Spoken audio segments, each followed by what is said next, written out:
यशोदानंदन ब्रज जनरंजना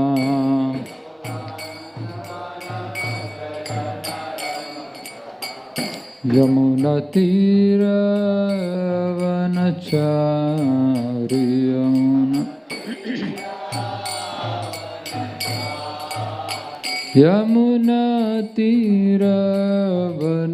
यमुनतीरवनचारि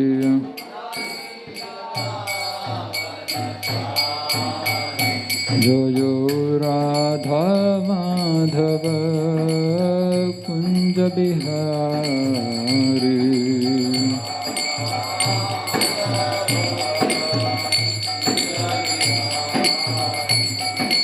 गोपी जन वल्लभ गिरिवरधारी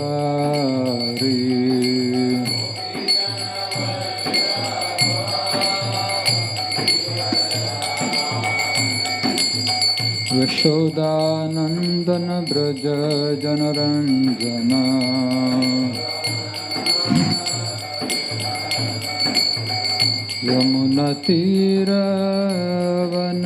यमुनतीरवनचारि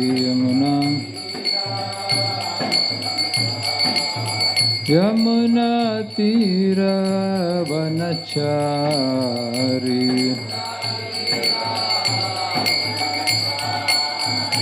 जो जो राधा माधव कुंज बिहारी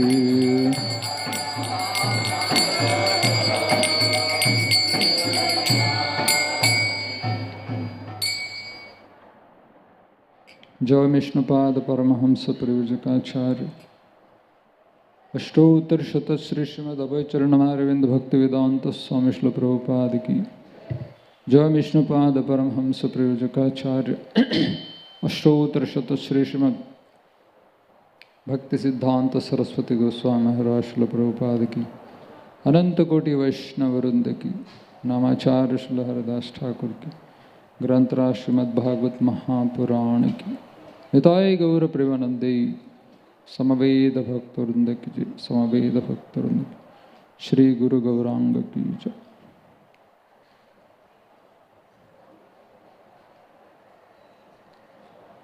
ओम नमो भगवते वासुदेवाय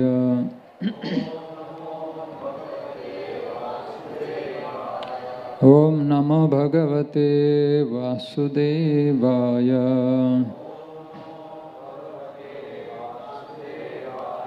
ओम नमो भगवते वासुदेवाय नारायणं नमस्कृत्यं नरं चैव नरोत्तमं देवीं सरस्वतीं व्यासं ततो जयमुदीरये नष्टप्रायेषु अभद्रेषु नित्यं भागवत सेवया भगवती उत्तम श्लोके भक्तिर्भवति नैष्ठिकी ओम अज्ञानतिमिरन्धस्य ज्ञानाञ्जनशलाकया चक्षुरुन्मीलितं येन तस्मै श्रीगुरुवे नमः। नमो विष्णुपादाय कृष्णप्रेष्ठाय भूतले श्रीमते भक्तिवेदांत स्वामिनिति नामिने नमस्ते सरस्वती देवे गौरवाणी प्रचारिणे निर्विशेष शून्यवादी पाश्चात्य देशतारिणे Shri Krishna Chaitanya Prabhu Nityananda Shri Advaita Gadadha Srivasadi Gaura Bhakta Vrinda Hare Krishna Krishna Krishna Hare Hare Hare Rama Rama Rama Hare Hare Hare Krishna. Welcome to morning Srimad Bhagavatam class. We are reading from Canto 1, Chapter 12, text number 33.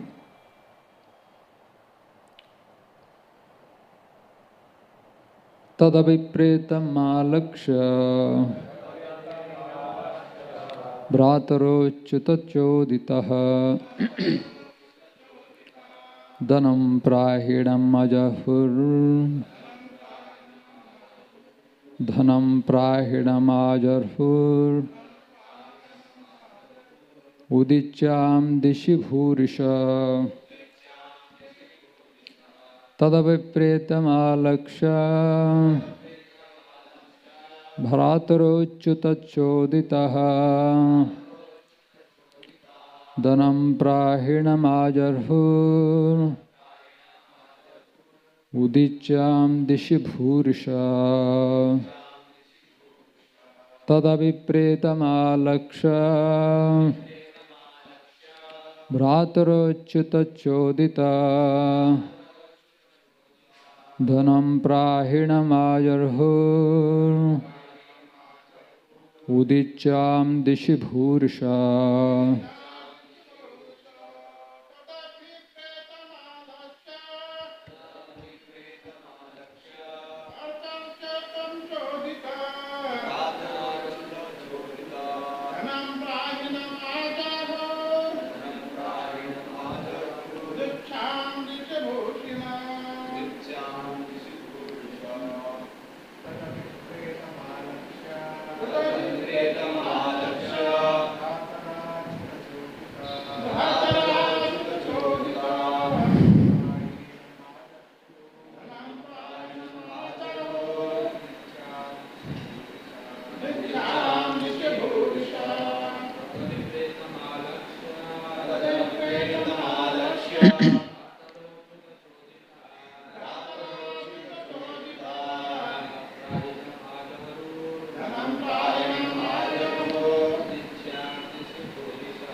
Tat his abhipretam wishes of the mind, alaksha observing, bhratara his brothers, achyuta the infallible Lord Shri Krishna, chodita being advised by, dhanam riches, prahinam to collect, ajarhur brought about, udicham northern, dishi direction, bhurisha sufficient.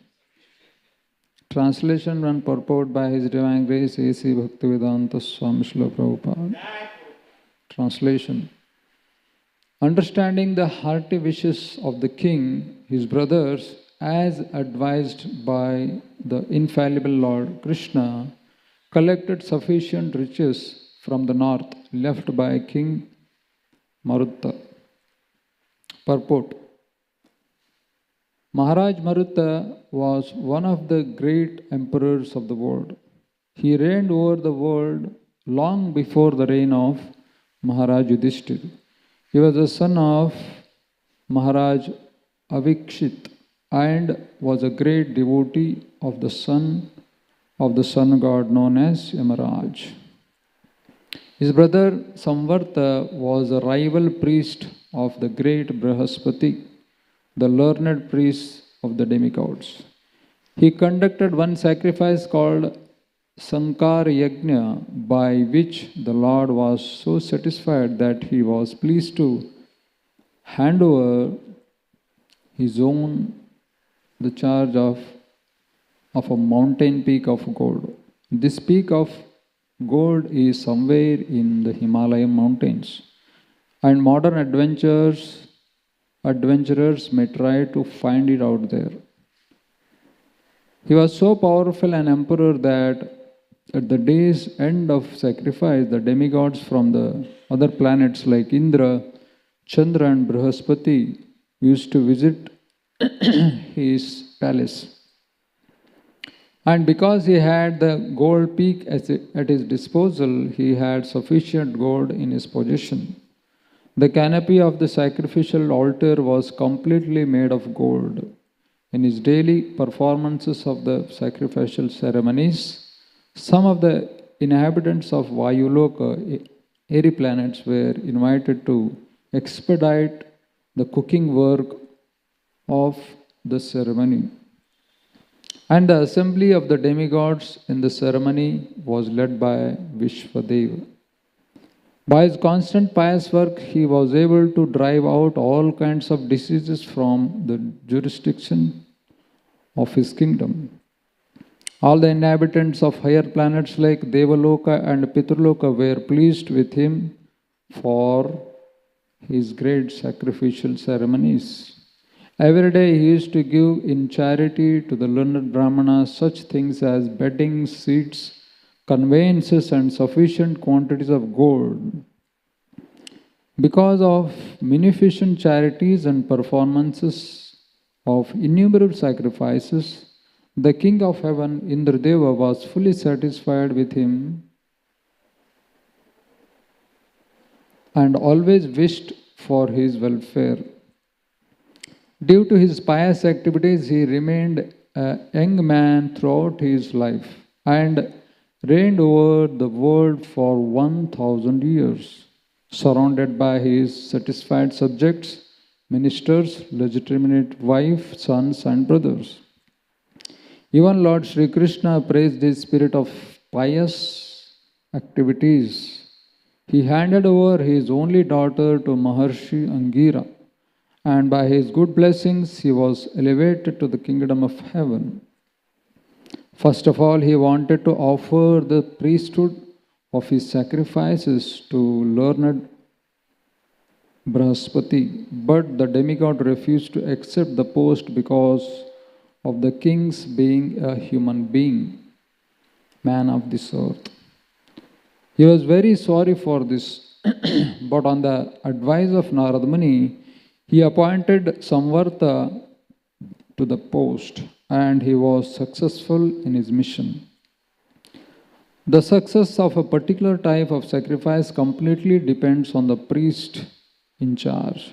In this age, all kinds of sacrifices are forbidden because there is no learned priest amongst the so-called Brahmanas who go by the false notion of becoming sons of Brahmanas without Brahminical qualifications.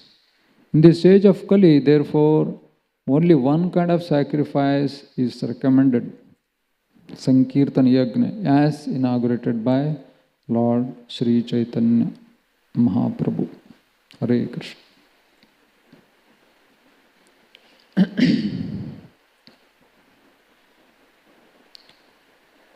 So, Srila Prabhupada, when he was here in Mumbai, trying to construct temple for Shri Radha Rasbihariji,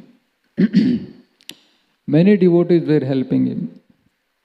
Especially His Holiness Giriraj Swami Maharaj was in the front line. And used to travel all the way from Juhu to South Bombay to meet with government officials and get the job done. And in the meantime, Prabhupada used to conduct classes, and he was very fond of hearing Srila Prabhupada. But she couldn't get time to hear Srila Prabhupada. She was wondering that I am supposed to be hearing from my spiritual master. However, I am always engaged in this service given by him only. So what to do? He was in confusion what to do. So he just wanted to ask Srila Prabhupada. Actually, he approached Srila Prabhupada, he was just about to speak out his heart. Before he spoke out, Srila Prabhupada recited, Nashta prayeshu abhadreshu nityam bhagavata sevaya. Bhagavati uttama shloke bhaktir bhavati nashtike. Then Prabhupada said, there are two kinds of Bhagavatas. One is person Bhagavat, another one is book Bhagavat. If you are serving person Bhagavatam, that is as good as reading book Bhagavatam. There is no difference between the two. So that presently you are serving the order of your spiritual master, so you continue. Because it is as good as reading Bhagavatam, and initially, later on you will get enough time, that time also you can read. And thus His Holiness Giriraj Maharaj was satisfied with the answer given by Srila Prabhupada. So, on the 1st of August this month, we celebrated the glorious disappearance day of Raghunandan Thakur and also Vamshidas Babaji Maharaj. I just thought of discussing these great personalities. Generally, on such disappearance days and appearance days of the great souls, we speak about them at the end. Initially, we speak about subject matter Bhagavatam, and that itself is so vast. And at the end of the at the end of the lecture, what happens? There's hardly any time left to speak about their glories. So we may end up speaking one line or two line about these great souls, which is not satisfactory.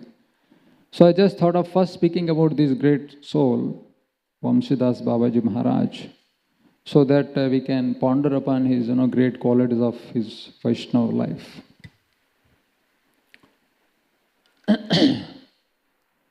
Vamshidas Babaji Maharaj is considered as one of the very exalted Paramahamsa Siddha Mahabhagavat devotee of Supreme Lord Sri Krishna. In our Gaudiya Vaishnava Parampara, he has a very special place. He came in the line of Narottam Das Thakur. And in fact, Srila Bhaktisiddhanta Thakur honored him, he recognized him, and he actually went and took his blessings. He appeared in this world in 1859 in one of the remote villages of East Bengal. His father's name is Sanatan Brahman and mother is Surasundara Devi Dasi, Sarvasundari Devi Mata. And he took initiation from Harilal Brajavasi, and later on he took Babaji Diksha from Ramananda Brajavasi. Vamshidas Babaji Maharaj lived a very special life of pure devotion to the Supreme Lord. He lived in solitary places just to continue his bhajan for many, many years, away from the general civilization, because nobody could understand his lifestyle. And he just lived like an avadhuta, not caring for social conventions and general rules, that set by the society. He was not at all caring for them, because he was on a very high transcendental platform, and therefore he lived alone in seclusion, serving his lordships. He mostly lived on the banks of Ganges, in the area of Baral Ghat in Navadvip. And he had only 3 possessions. It is said that he had 3 ka. Ka means Kaupina, and then Karanga and Kantha. Only 3 possessions. Very, very bare minimum he could sustain with. And once his associate Sripad Haridas Goswami Pandit Ji, he met with him and he asked him, why don't you wear at least one Bahir Vastra? Some kind of gamcha, why don't you wear? You only wear kaupin. Why don't you just wear an outer cloth? Then Bamaji Maharaj replied, I live only with Kopina, Karanga and Kantha. I have nothing to do with Bahirvas. Ba means Bahirvas. Then he explained, Bahirvasa brings relationship with outer world, which are which are which is full of Bahiranga people, those who are with external, only into externals. So when I wear Bahirvastra, then I had to associate with these Bahiranga people which are away from the devotional service of the Lord. Therefore, I don't want to. And then he lived a very secluded life away from civilization and continued his bhajan.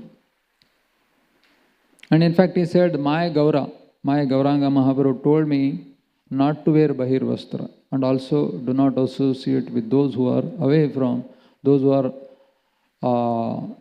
Bahirangas, that means they do not have any concern for devotional service. Better you don't live with them. So, this was the order given by Lord Mahaprabhu himself. His world consisted of 6 sets of deities. Nitai Gaura and Gadadhar Pandit and Radha Krishna and Gopal. 6 sets of deities he had. And in order to render his loving devotional service to these 6 sets of the deities, he had only few possessions. It is said that he had 2 brass pots and few earthen pots and some plates and 1 glass and some cups to offer liquid items and 1 achaman and 1 ringing bell and 1 conch. This is all he had to serve his deities. And Babaji Maharaj would pass his day and nights in service to the deities. He hardly slept. He kept awake all night long. And at night he used to sing for his deities very sweetly.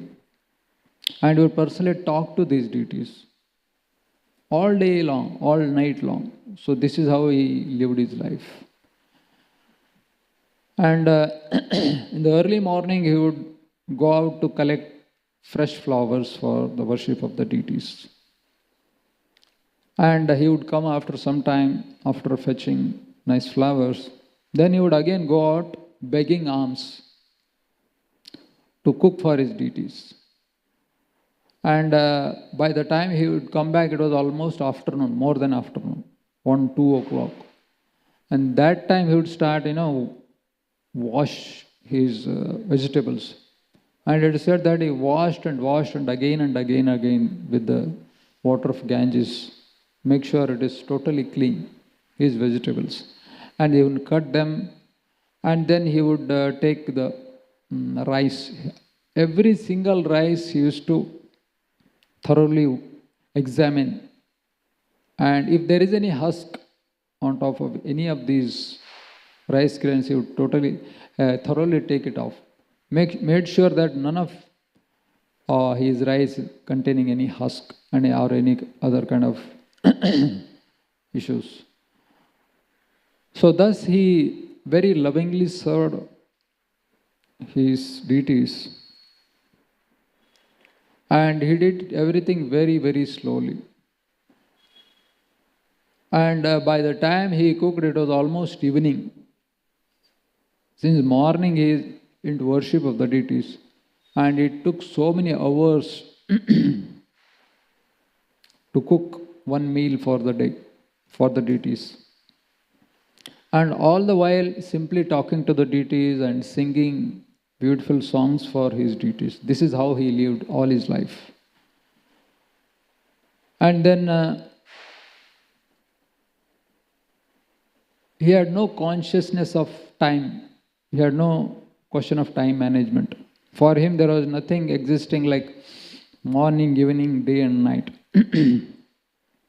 He was in his own world, immersed in the service of the Lord. And once again, Sripad Haridas Goswami approached him, and he saw him cooking right in the morning, 9 a.m. And he was surprised to see this is not the time Maharaj generally cooks. So he happened to see this and he was surprised and he asked, "Oh, what is this you are cooking in the morning today? So why don't you do the same thing every day so that you can feed the deities in the morning?" At that time he replied that, "See, I don't have any sense of time. Whenever I get time, I cook. And if they want, if these deities, if they want bhoga time to time, then they have to manage on their own. I cannot take any responsibility." He has such a loving relationship with his deities. He would say that. Then he said that, okay, then let Gadadhar Pandit cook for Gauranga. He can cook for Gauranga. And Nityanand Prabhu, anyway, he is Avdhuta, he can go anywhere out and he can beg and eat. For him doesn't make much difference. And as far as my Gopal deity is concerned, there is one milking cow which comes every day here. And that milking cow can give enough milk and some or other Gopal can sustain himself. The only my concern is about Radha and Krishna. I have to cook for them. If I don't cook for them, I don't know whether they will be staying here any long. So they might go back to Vrindavan and start begging Madhukari. So this is how his sentiments were. So thus he lived all his life serving his deities. And he never locked. Of course, he had a small hut and only these possessions and these 6 sets of deities, nothing else. No other paraphernalia. And there is no question of locking his simple hut, and he would just live away and go for begging and fetching flowers and like that. So there was no question of locking the door. So once it so happened that some thieves came in and they stole these pots, some of the pots, brass pots. And then Babaji Maharaj came home, came back to his hut and he sees that things are not there. Then he became very furious. He started chastising his deities. These are your possessions and you are so callous that you don't even care for your own possessions. Why don't you take care of your possessions? And he was trying to chastise his deities out of love for them. And then he said that I will punish you for being negligent like this. Then he said that I will not cook for you today because you have not taken care of your own position. So he did not cook that day. And deities were standing without having any bhoga. Then next day, actually one person came, all of a sudden, and he offered one stolen pot, a brass pot. And then Babaji Maharaj saw that pot and he said, "Oh, this belongs to Nitai. This is belong to Nityananda Prabhu. So I'll only cook for Nityananda today. So let only Nityananda eat and let Mahaprabhu fast because his pot is missing." So that day he cooked only for Nityananda Prabhu and only Nityananda Prabhu was fed and Mahaprabhu was standing alone and looking at the plate of Nityananda and feeling very hungry. And when this happened, actually the same very next day another person came and he offered another stolen pot. Then Maharaj said, "Oh, this is belonging to Mahaprabhu." So now I will cook for even Mahaprabhu. So thus he cooked for both and he used to feed them with loving emotions. So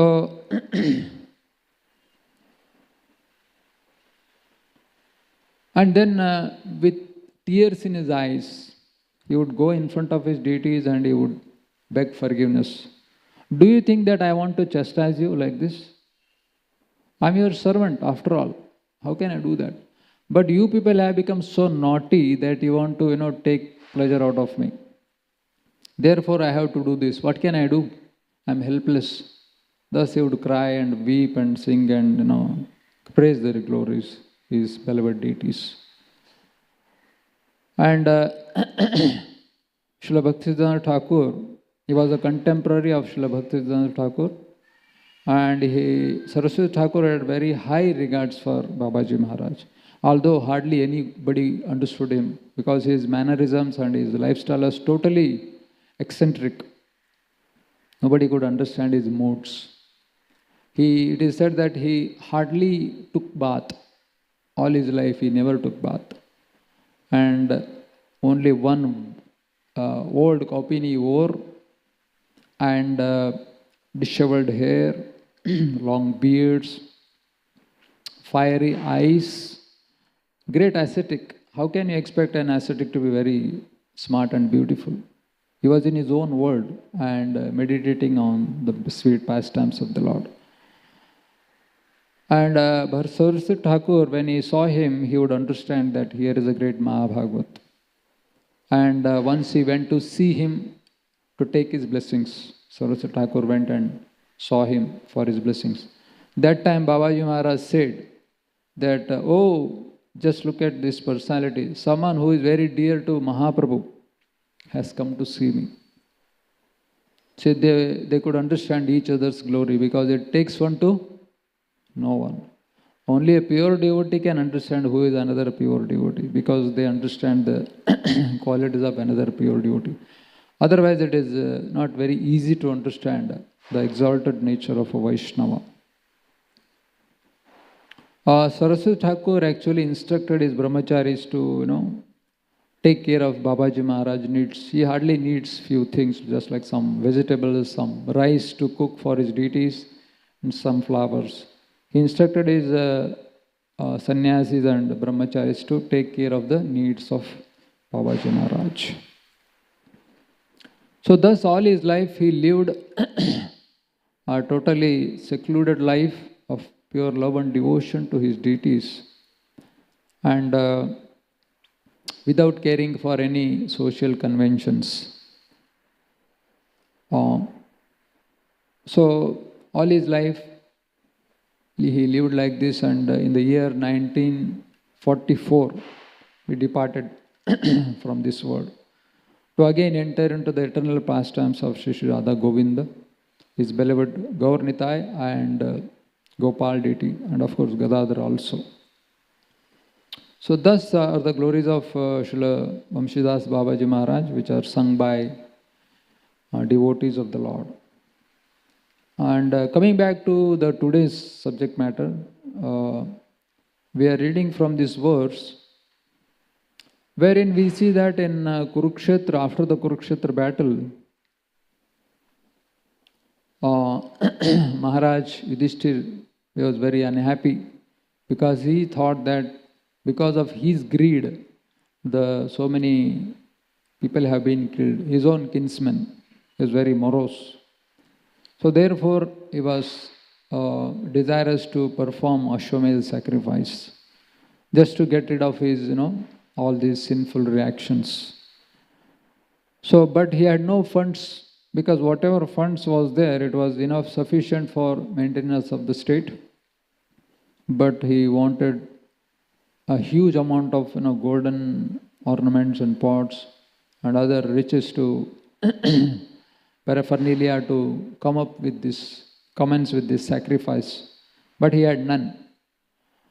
So knowing the will of his greater elder brother Yudhishthira Maharaj, Bhima, especially Arjuna and Nakul Sahadev, they were advised by Lord Krishna himself, as is spoken in this verse.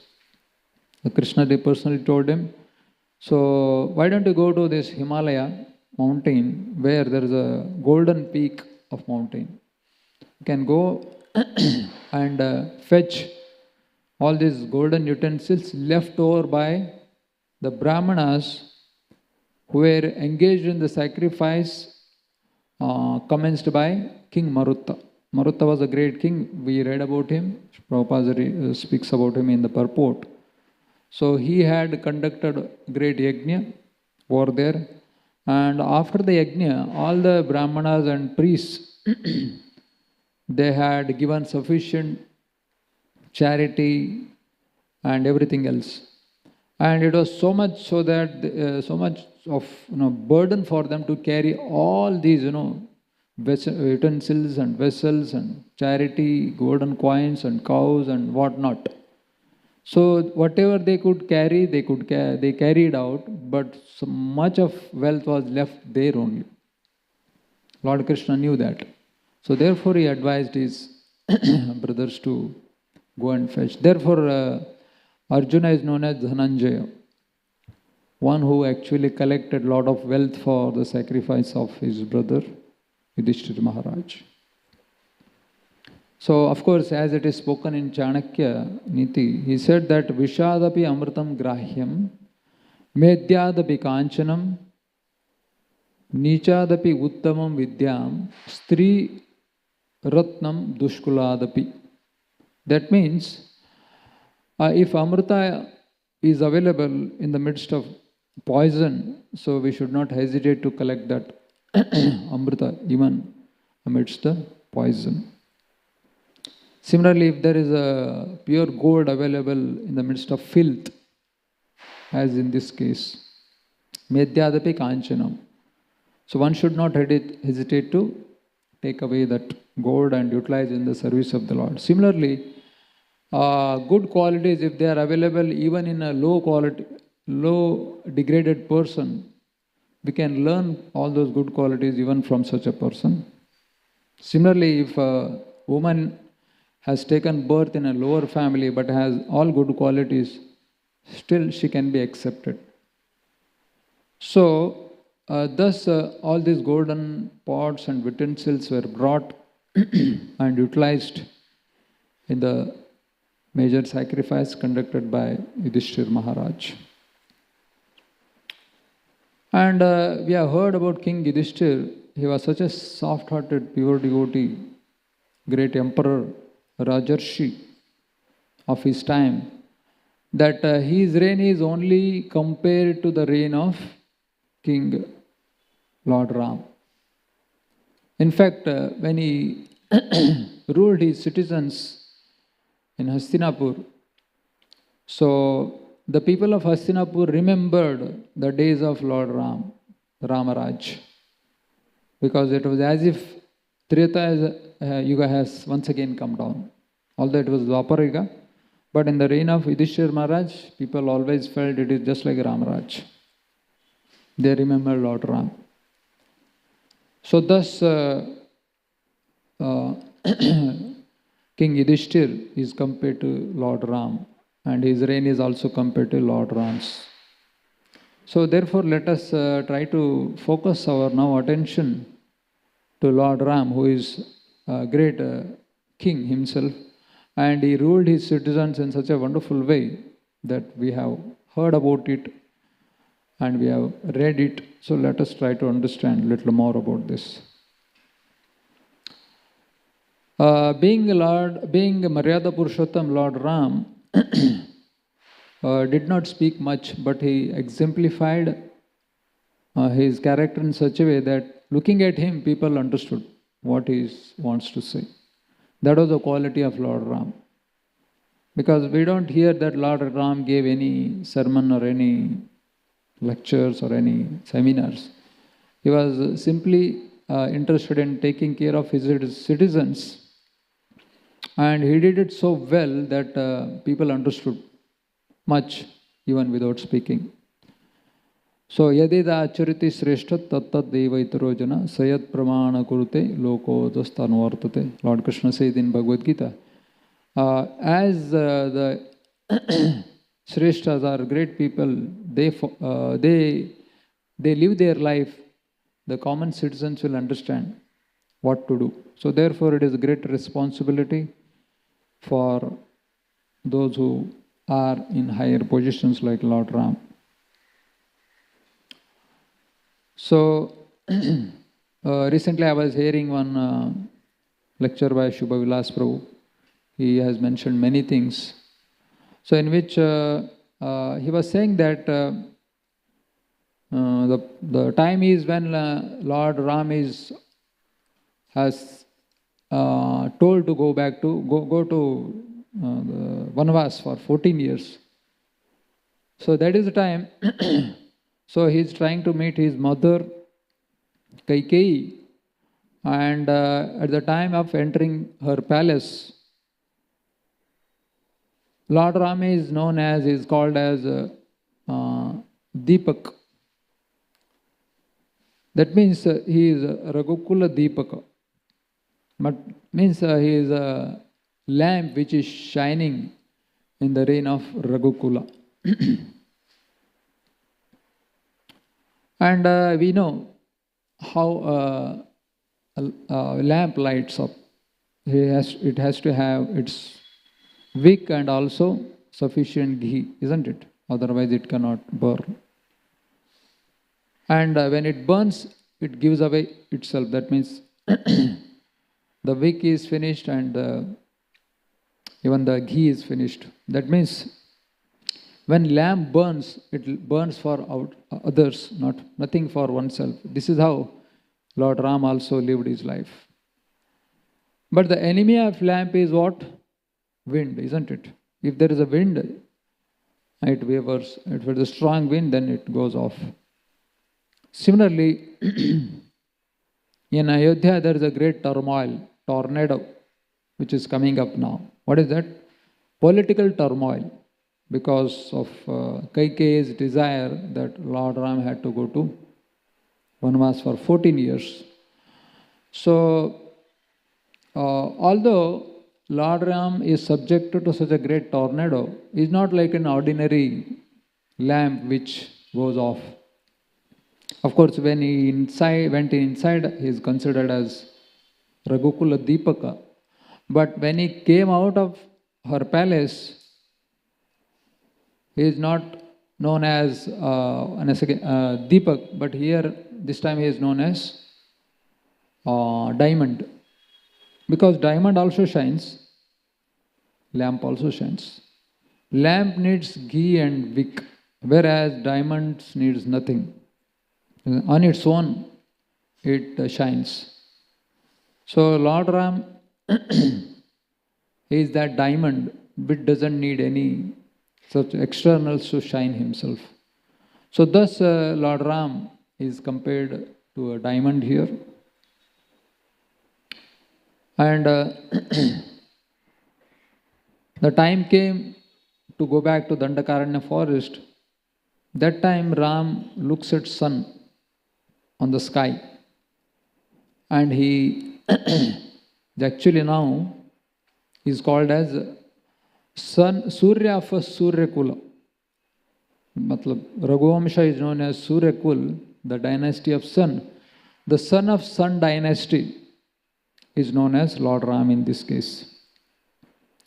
Because sun doesn't need any wick or ghee to shine himself, nor is like a small gem or a diamond. A diamond shines, and the diamond's light can only help the nearby area. Diamond kept in a room can light up the room itself, not beyond that, isn't it? But whereas the sun is such a blazing fire on the sky that illuminates the entire 14 planetary system. And there is no question of supplying any fuel to burn up this great fire. And that is how effulgent and powerful is sun god who is shining on the sky. So now the Lord Ram is compared to blazing fire is sun. Sun is not restricted to Ayodhya or India or a city like Mumbai. It is meant for the 14 planets, entire universe it can light up. Similarly, Lord Ram is now going out of Ayodhya just to light up the entire universe. So this time therefore he is known as the sun god himself. The sun gives knowledge. Sun is epitome of knowledge, isn't it? Because it's light and warmth. It is compared to the knowledge. It is said that there are two kinds of knowledge. One is sadhana jnana, another one is siddha jnana. Sadhana jnana is a knowledge which we acquire in our initial days of our Krishna consciousness. So that means we hear, we read scriptures, we try to understand, we gain the knowledge, but it is on an initial stage, so therefore we cannot expect it to be a fully ripened one. Because one may think that he has acquired knowledge and he may speak about how to control the vices like anger and all these things, and he may give big lecture also. But as soon as he comes down, if somebody gives him a feedback, Prabhu, you spoke this thing, but it is wrong, he can immediately become angry.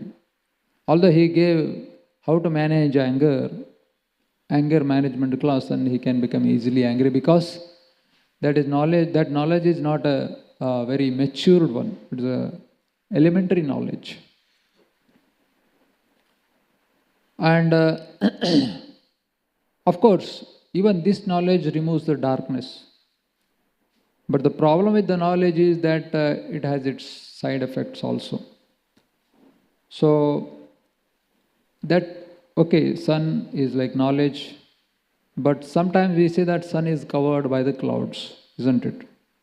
Although there is a blazing sun, as soon as there is a cloud covered, so we can hardly see the sun, and light is reduced. Sometimes it almost looks like any evening, almost there is nothing in it. Although it is maybe afternoon sun, but because of the clouds, we see that hardly much shine of the sun. So we see that Sugriva is also called as son of sun god, isn't it? And also Lord Ram is also in the dynasty of sun god. Both I have taken birth in the sun dynasty, but they have different qualities altogether. Sugriva's knowledge is just like that of an elementary knowledge when it comes in contact with clouds. So the knowledge is covered. However, here is Lord Ram. We understand his glories. So nobody can cover the knowledge of Lord Ram because he is sun himself, and nobody can stand in front of him. So also we see that how the sun has another quality of producing heat, isn't it? Sun produces light as well as heat. So when sun produces heat, it is unbearable. We may like only morning and evening sun, but nobody likes afternoon sun, noonday sun. It is the same sun, but just because he has intensified his heat a little bit, now people start cursing the same sun. Because now that heat is unbearable. Although he is knowledgeable, he gives knowledge, but the heat produced by the sun is unbearable. So similarly, when a neophyte acquires knowledge, yeah, it's good that he is trying to acquire knowledge. However, if it produces heat, then that is not bearable. So therefore, we see that how even Hiranyakashipu was trying to preach the knowledge of soul and body. But that is never taken very seriously, because he had so much pride and other vices that his knowledge was there, although he was speaking the truth. But because of his bad character, that was not accepted at all. Isn't it? Same knowledge has been given by Lord Krishna in Bhagavad Gita, that we accept and we quote and we make our lives perfect reading it. Because that knowledge has that transcendental quality, whereas the knowledge produced by Hiranyakashipu is not of that character. In this regard, once a man wanted to give his seminar, he entered into auditorium and he saw not many people, only one man was sitting there. And he was surprised, such a big auditorium and I was supposed to give class here and there is hardly anybody here. Why? What happened? The advertisement did not happen properly or what? But anyway, there is one person, he asked him directly, so would you like to hear from me? What do you think? Should I talk because you are only alone sitting here? And the person said, see, I am a simple farmer. And if I have 100 horses, let us say, and all 99 have gone, ran away. I have only one, let us say, horse. I'll feed one horse. He said only this much. He understood. Okay. So then he made him sit down and he downloaded all the files in front of him. That means he gave solid lecture for hours together. And then he asked, so did you understand what I spoke? The farmer said, see, I'm just a simple farmer. I don't understand all this big philosophy, what you speak. But I can say one thing. If I have 100 horses, only one horse is in front of me. I'll feed only to one horse and as much as that horse eats. Not that I'll feed entire 100 horses fodder to one horse. He understood. So therefore, the knowledge, when acquired in initial stage, may not be a very fruitful one, because it may not be of high quality. So one may acquire knowledge, but one also has to understand that whom to give knowledge and how much to give knowledge. So that may be initial stage, one may not understand those things, but it's nevertheless one learns by the progress of time. However, Lord Ram's knowledge is Shuddha Jnana, it is pure knowledge. He doesn't even have to speak. Just by looking at him, people understood. Just looking at by his pure character, people understood and if they followed. And Lord Ram's knowledge is compared to the sun in the Kartik month, isn't it? In the month of Kartik, we look for sun to come and warm up the atmosphere. So, so when Lord heard that he has to go to Vanvas for 14 years, he felt very nice about it. Although he was ripped away all his possessions, his palace, his throne, his kingdom, his citizens, and everything else, he was totally bankrupt within moments. But as soon as he heard the news, he was so glad and so satisfied that something, his face became radiant, effulgent. When we hear some bad news, something happened to us, so naturally we wither away. Our face becomes very small and we become very morose. However, here we see that Lord Ram has been banished for 14 years. He feels so nice about it. The reason also is given. And in this regard, he calls his mother, out of 3 mothers, Kaikeyi, who is responsible for him to go to this Vanavas, and he calls her, Kaikeyi, a Janani. Janani is mother, one who has given birth. Also, he was son of Mother Kaushalya. Here he is addressing Kaikeyi as his mother. And the reason is that mother knows the heart of the child, even if the heart doesn't understand. The child may weep and cry, but nobody understands, but the mother understands why the child is crying. Similarly, he said that you are my mother, so you understood my heart. I always wanted to go in woods and hear from the sages. This was my great desire. And nobody understood my heart. Dashrath gave me the order, you should become a king now. So then anyway, Ram is very obedient because he was told to become king, so he was ready to become king. But nobody asked his opinion, are you ready? Are you ready to sit on the throne? Nobody asked. And he was the obedient son of his father. He is about to sit on the throne. However, knowing the heart of his son, Mother Kaikeyi, he sent him to the Dandakaranya forest. That's what Lord says here, Ram, that my mother loves me so much that she has sent me to associate with great sages. And also, as soon as I sit on the throne of the Ayodhya, I will be burdened with the heavy management day in and day out. And here I am newly wedded. And as soon as I gets my this thing done, then there is a heavy responsibility of taking care of the entire Ayodhya and entire kingdom. So it's going to be a very heavy responsibility.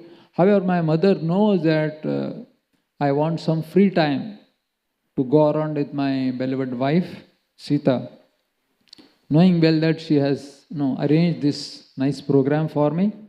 So therefore, she knows my heart. So therefore, Lord compares her to Kalpataru. Vancha kalpatarubhyasya, isn't it? We say that. Kripa sindhubhyo patitanapa. So here, Lord is saying that you are just like a desire-fulfilling tree because you have fulfilled my innermost desire. So therefore, you are Kalpataru. And not only that, he called her nectar personified. Nectar personified. And what is that nectar? That Lord Ram knew the beautiful Vaishnava qualities of Bharat Maharaj. But nobody understood it. Lord wanted to glorify Bharat Maharaj. So therefore, now here is a time to glorify Bharat, who is like a nectar. And this nectar has been given by Kaikeyi, because he is the son of mother Kaikeyi. So when we see the boons spoken by Kaikeyi, we criticize her. We understand that what a wicked woman she was, that she asked for these two boons, and which was so deadly that the Lord had to go for 14 years, and the entire Ayodhya was into tears, and so much of hardships everybody had to undergo. So therefore we criticize her for asking these two boons. But however, Lord Ram himself, who is the most affected party, if there is anyone who is at loss, who is that person? Lord Ram himself. And he is calling Kaikeyi with these two adjectives, Kalpataru and nectar. And Bharat was such a great personality that he loved Ram so much, more than even Lakshman. Of course, we understand that Lakshman and Ram, they are together. That is because Lakshman is very, very assertive. He would tell that without Ram, I cannot live a single moment. And he was true to also his words, and he spoke it out. However, Bharat had the same feelings, but he never spoke it out. He kept his love for Lord Ram in his own heart. He never expressed it. Lord Ram knew that how much Bharat loves me. And it so happened that actually we see, when we read Ramayana, we see that initial time he was with Ram, and after that he leaves for his grandfather's place, Kekai Desh. His grandfather Ashwapati, the father of Kaikeyi, he lived with him till the date he was coronated, for only one reason. What is that reason? If I stay in Ayodhya, then people might think that I am also loving Ram, because you cannot hide out my sentiments for Ram. Then the people might think that I also love Ram. I don't want to be seen as a lover of Ram. I want to be away, just so that Ram's glories can manifest fully. Thinking like that, he always stayed with his grandfather's place. And Ayodhya Vashis, they called Kaikeyi snake because she was like a serpent-like personality, because she was poisonous, because she was fed by the none other than Manthara. Because of her association, she also started vomiting poison. Therefore, she is considered as a deadly serpent. And snake lives in snake holes, isn't it? We have seen. And one thing the snakes cannot tolerate, that water. If somebody pours water into the snake holes, what happens? The snake comes out. Therefore, we see during the rainy season snakes coming out, because if the water enter inside the snake holes, they cannot tolerate, so they come out. That water was the poison fed by Manthara, so the snake could not stay there. It came out. Kaikeyi came out of the snake hole, and anybody who is nearby, the snake will bite. Who was nearby? Dasharath Maharaj. So Kaikeyi bit Dasharath Maharaj, and immediately within a couple of days he leaves his body. That was the deadliest of the poison which he had to bear. And Ayodhya Vasis, they compared her to a deadly serpent, but on the head of serpent what generally lies? A diamond. And who is that diamond? Bharat Maharaj himself. So it's absolutely faultless, although he may be sitting on the head of a serpent. He may be a son of Kaikeyi, but he has no such qualities, because generally son takes to the qualities of mother. However, here is the son of Kaikeyi. He is absolutely pure and faultless. And in fact, he acted like a great physician. He took away all that poison, whatever his mother had. So, therefore, he actually stayed away from his own mother all these 14 long years till Lord Ram comes for coronation.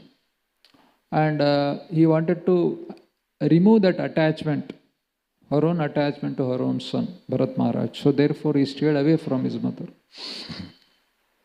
And in fact, although he stayed away, but still she loved her son Bharat so much that she wanted him to become the king of Ayodhya. So therefore she thought she loved him. But Bharat Maharaj, knowing the heart of his mother, he wanted to chastise her and take away all that poison, remaining poison within her heart, by chastising her. We hear from Ramayana how he chastised his mother. He said that you are like a scorpion. A scorpion, a baby scorpion, when it takes birth of mother scorpion, it actually bursts out. The body of scorpion and takes birth. So that means mother scorpion had to actually give her life. So you are like that scorpion. Then not only that, he says that actually what happens once Manthara, after Lord Ram was banished, he was moving within the palace very happily, because now she is appointed a servant of Kaikeyi. So because of her happiness, seeing her after doing this kind of a disaster, she is so happy. Shatrughna saw her demeanor and he wanted to chastise her. He said that, you rascal, then I would like to kill you right now. So he was about to kill her. Immediately there came Bharat Maharaj. Oh, Shatrughna, what are you doing? You are not supposed to kill any human. We are Kshatriyas. We cannot raise our weapons against these women. If that was the case, then I would have killed my own mother. My own mother I would have killed, Kaikeyi, long back. Because that rule is there that we are not supposed to do that. Therefore I am keeping quiet. So these are the hard words spoken by Bharat Maharaj, because he acted like a physician and he wanted to take away whatever remaining poison is there in the heart of Kaikeyi. And not only that, he disowned her. From that day onwards, he never called his own mother, mother. He always called her Kaikeyi or whatever. But he never called her as mother. So this gave sufficient lessons to Kaikeyi that I thought I loved my own son Bharat so much, but it appeared that he's not loving me only. And in fact, it is said that Kaikeyi, even the Ayodhya Vasis are so much unhappy with her ways of doing things. So they said, you cannot stay in Ayodhya, you get away from here. All the Ayodhya Vasis wanted to banish even her. The Ayodhya Vasis never liked her. So she had no place in Ayodhya. So then, if she wanted to drown herself into the earth, just like Mother Sita later on she does, even in that case, the earth says that you have no place here. I cannot take you. Just like plastic. No, plastic is something which will stay here forever. Even the earth cannot absorb it. Earth even doesn't like it because it is such a nasty thing. So therefore, earth also rejected her. Okay, then I will go to hell. Even if she wants to go to hell, hell also there is no place for her. The residents of hell and the in charge of the hell said, there is no place for you to stay here. You get away from hell also. This is how she was rejected by anyone and everyone. That was the state of affairs. However, it is Lord Ram who loved Kaikeyi more than anybody. Although every single person rejected her and scolded her, including Bharat, but it is Lord Ram who loved her unconditionally. Unconditionally. Because when she came to Chitrakoot to meet, Lord Ram went and touched her lotus feet and embraced her. This is the quality of Lord Ram.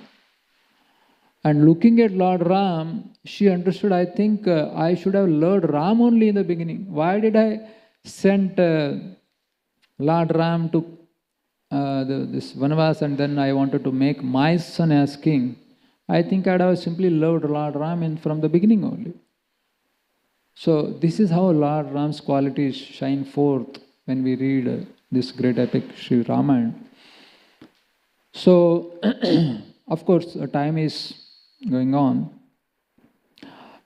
Actually, one final point I would like to conclude with. Actually, Lord Ram wanted to do Samudra Manthan also. What is that Samudra? Samudra is the entire Ayodhya kingdom.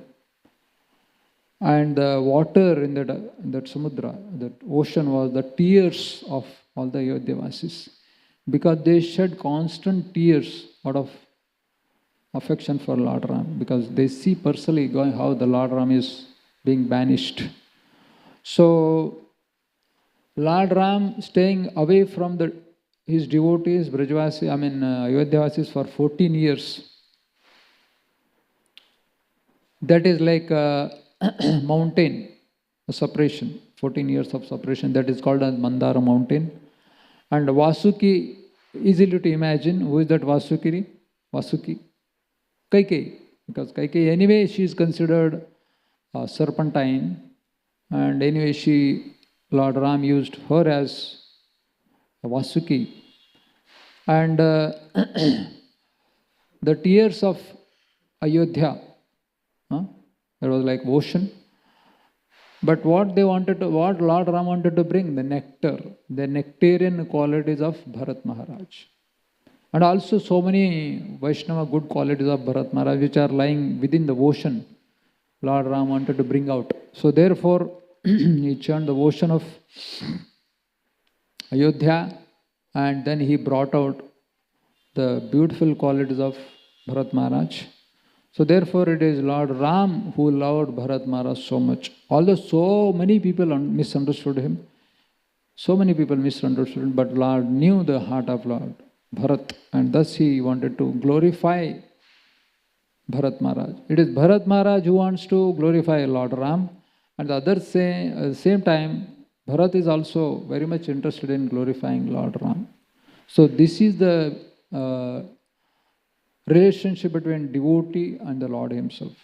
So therefore, we see that whether it is Parikshit Maharaj, whether it is Yudhishthir Maharaj, whether it is Marutha in this case, or whether it is Lord Ram, whether it is Bharat Maharaj or Lord Lakshman, or whether it is Vamshidas Babaji Maharaj, or whether it is Jagannath Das Babaji Maharaj, or whether it is Gaur Kishore Das Babaji Maharaj, or any other devotees of the Lord.